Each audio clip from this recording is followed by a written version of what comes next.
कामरान और उमर की दोस्ती पूरी कॉलोनी में मशहूर थी। दोनों एक दूसरे पर जान छिड़कते थे। सब कामरान को प्यार से कामी कहते थे।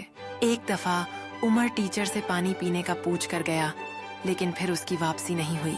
जैसे जैसे समय गुजर रहा था, कामी परेशान हो रहा था। छुट्टी के समय कामी उमर के घर गया और कहा, आंटी, उमर टीचर से पानी का पूछ कर गया था, लेकिन वापस नहीं आया। क्या वह घर आ गया है? इस बात से उमर के घर वाले परेशान हो गए। अब कामी को एक जोगी की बातें याद आने लगी। एक दिन जोगी ने कहा था, अब मैं बूढ़ा होने वाला हूँ, काश कोई मेरा बेटा होता, उसे मैं तमाम नुस्खे बताता और वह खूब दौलत कमाता। इतना कहकर जोगी ने चमकदार नजरों से उमर की तरफ देखा था। कामरान अब उमर की अनुपस्थिति को लेकर और भी चिंतित हो गया था। उसने ठान लिया कि वह उमर को खोज निकालेगा। कामरान ने कॉलोनी के हर कोने में उमर का नाम पुकारा। उसके दिल में उमर की दोस्ती की गहरी भावना थी। अचानक उसे एक आवाज सुनाई दी। कामरान की आंखों में खुशी के आंसू आ गए।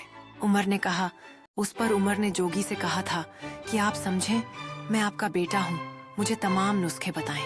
ये तमाम बातें कामी ने उमर के वालिद को बता दी और कहा, हो न हो ये जोगी की करस्तानी मालूम होती है।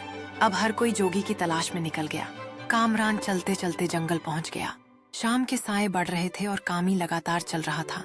वह वापस मुड़ने ही वाला था कि उसे जमीन पर गिरी हुई कॉपी नजर आई। कॉपी उठाई तो वह उमर की थी।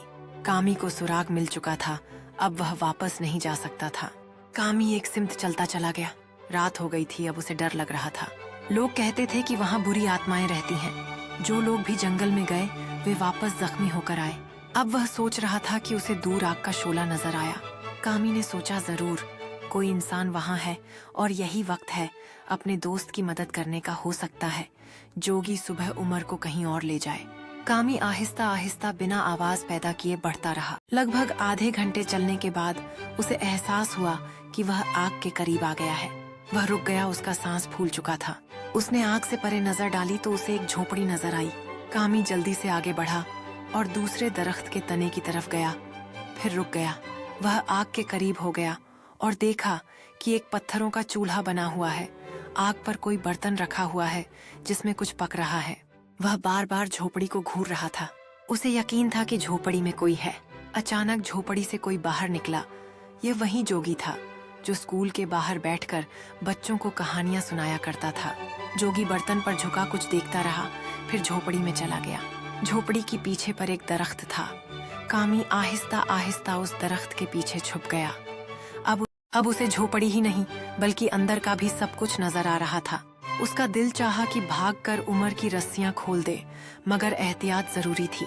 जोगी फिर अंदर आया और बंधे हुए उमर से मुखातिब होकर बोला, बरखुरदार, बस 5 मिनट ठहर जाओ, दवा तैयार हो रही है। जब तुम्हें पिलाऊंगा तो तुम अपनी याददाश्त भूल जाओगे। बस तुम्हें यही याद होगा कि तुम मेरे बेटे हो। उमर के मन में एक पल के लिए आशंका का साया दौड़ गया, लेकिन वह खुद को मजबूर करने की कोशिश कर रहा था। उसने अपने अंदर की ताकत को इकट्ठा किया और सोचने लगा कि बचने का कोई तरीका ढूंढना होगा। जोगी की बातों में छिपे खतरों को भांपते हुए उसने अपने दिमाग को तेजी से काम करने के लिए मजबूर किया। उसे यह समझ में आ गया कि अगर वह नजदीक से अपनी स्थिति की जांच करे तो कोई उपाय निकाल सकता है। एक पल के लिए उसने अपनी धड़कनों को शांत किया और अपने चारों ओर के माहौल को अच्छी तरह से समझने की कोशिश की। फिर उसने एक पुरानी लकड़ी की मेज पर नजर डाली जहां एक तेज धार वाली चीज रखी थी।